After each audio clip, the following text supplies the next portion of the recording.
Однажды, медленно продвигаясь на своем внедорожнике по сухой дороге, покрытой пылью и выжженной беспощадным солнцем, которая тянулась через обширные просторы национального парка Крюгера в Южной Африке, ветеринар по имени Джон заметил впереди нечто необычное, что мгновенно привлекло его внимание и заставило инстинктивно сбросить скорость, а затем и вовсе насторожиться.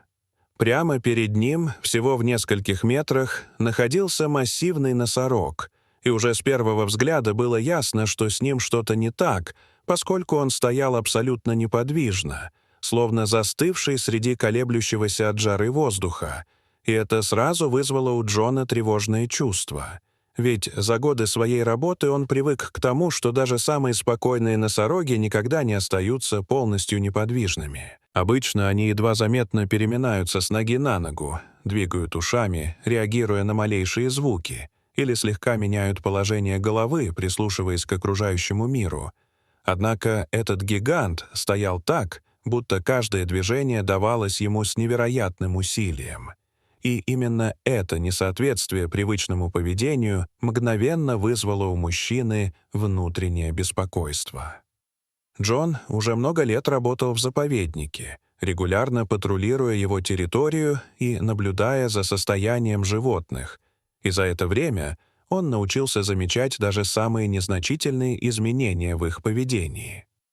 Он ценил свою работу не только за возможность находиться среди дикой природы, но и за чувство ответственности, которое она ему давала, ведь каждое принятое им решение могло оказать влияние на жизнь живых существ.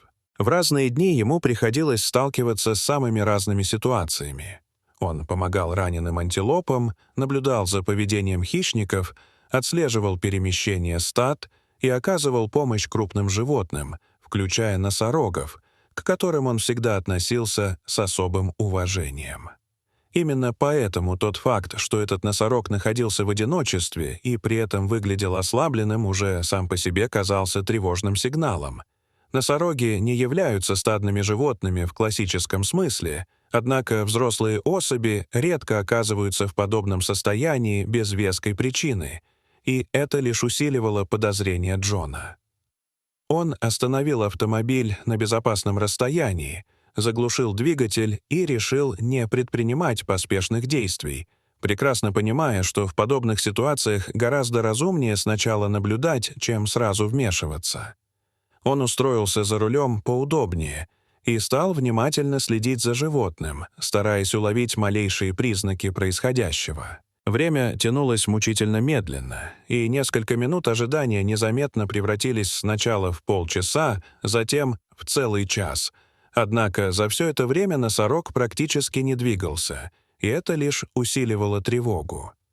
Постепенно Джон начал замечать детали, которые могли бы остаться незамеченными менее опытным наблюдателем. Напряжение в массивном теле животного, неестественную скованность, отсутствие реакции на звуки окружающей среды и даже на пролетающих насекомых, что выглядело особенно тревожно. В какой-то момент он поймал себя на мысли, что ему становится по-настоящему не по себе, словно он наблюдает не просто за животным, а за существом, находящимся на пределе своих физических возможностей. Он уже начал подумывать о том, чтобы уехать и позже сообщить о странной ситуации, однако внутреннее чувство не позволило ему это сделать, словно что-то удерживало его на месте, и впоследствии именно это решение оказалось судьбоносным. Спустя еще некоторое время Джон понял, что должен подойти ближе, чтобы подтвердить свои подозрения. Он прекрасно осознавал, что приближение к дикому носорогу связано с серьезным риском, ведь даже ослабленное животное способно проявить агрессию, если почувствует угрозу, однако он решил действовать максимально осторожно. Медленно заведя двигатель, он плавно продвинулся немного вперед, стараясь не создавать лишнего шума, затем снова остановился и, выждав несколько секунд, аккуратно открыл дверь. Легкий звук привлек внимание носорога, и тот медленно повернул голову. Джон замер, не двигаясь, ощущая, как внутри него нарастает напряжение. Он не знал, как отреагирует животное, но был готов в любой момент отступить. Однако носорог не проявил агрессии. Он лишь посмотрел в сторону человека и спустя мгновение отвернулся, словно у него не осталось сил даже на реакцию. Это дало Джону осторожную уверенность, и он решил продолжить. Взяв бинокль, он вышел из машины и начал медленно приближаться, делая паузы после каждого шага, чтобы убедиться, что не вызывает беспокойства. Когда он, наконец, остановился и поднял бинокль к глазам, увиденное заставило его замереть. Теперь он отчетливо видел, что по грубой коже морды носорога тянутся темные влажные полосы, следы, напоминающие слезы, и это зрелище оказалось настолько неожиданным и пронзительным, что у Джона на мгновение перехватило дыхание. Он сразу понял, что перед ним животное, испытывающее сильнейшую боль. Не теряя ни секунды, он достал рацию и связался с ветеринарной службой, подробно описав ситуацию и попросив срочно направить помощь. Закончив разговор, он почувствовал, как его страх постепенно сменяется решимостью.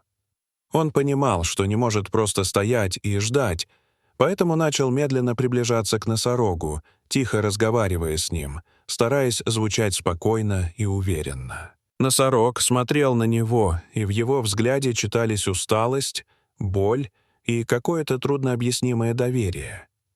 Джон остановился на безопасном расстоянии, затем медленно опустился на колени и продолжил говорить мягким голосом, как он делал это много раз, работая с ранеными животными, и постепенно он заметил, что напряжение в теле носорога начинает ослабевать.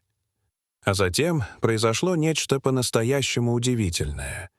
Огромный носорог медленно опустился на колени, словно принимая присутствие человека и доверяясь ему. Этот момент казался почти нереальным. Время будто замедлилось, и Джон почувствовал, что между ним и этим животным возникла особая связь.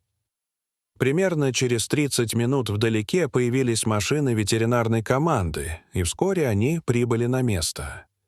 Джон быстро подошел к ним и объяснил ситуацию.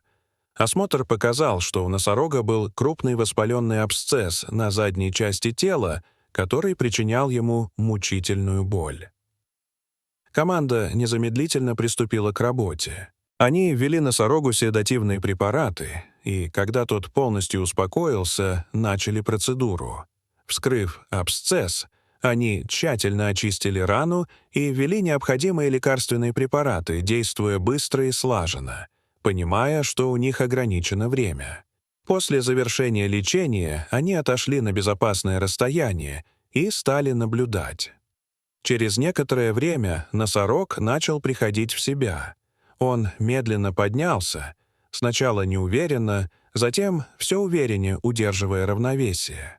В какой-то момент он слегка дернул хвостом, словно подавая знак, что ему стало легче, и это вызвало у всех чувство облегчения и радости.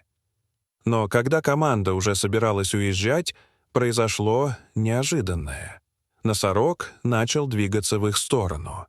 Люди напряглись, не зная, чего ожидать, но остались на месте. Животное прошло мимо машин ветеринарной команды и направилось прямо к Джону. Подойдя ближе, носорог медленно наклонил голову и мягко коснулся его, словно выражая благодарность за помощь. Этот жест поразил всех присутствующих. Джон почувствовал, как его переполняют эмоции, и не смог сдержать слез. Через несколько мгновений носорог отстранился, спокойно развернулся и медленно ушел вглубь саванны, а люди еще долго стояли, глядя ему вслед, осознавая, что стали свидетелями по-настоящему редкого и удивительного момента, который навсегда останется в их памяти. Дорогие зрители, что вы думаете об этой истории? Расскажите, пожалуйста, в комментариях. А если вам понравилось это видео, то ставьте лайк и подписывайтесь на наш канал. До свидания.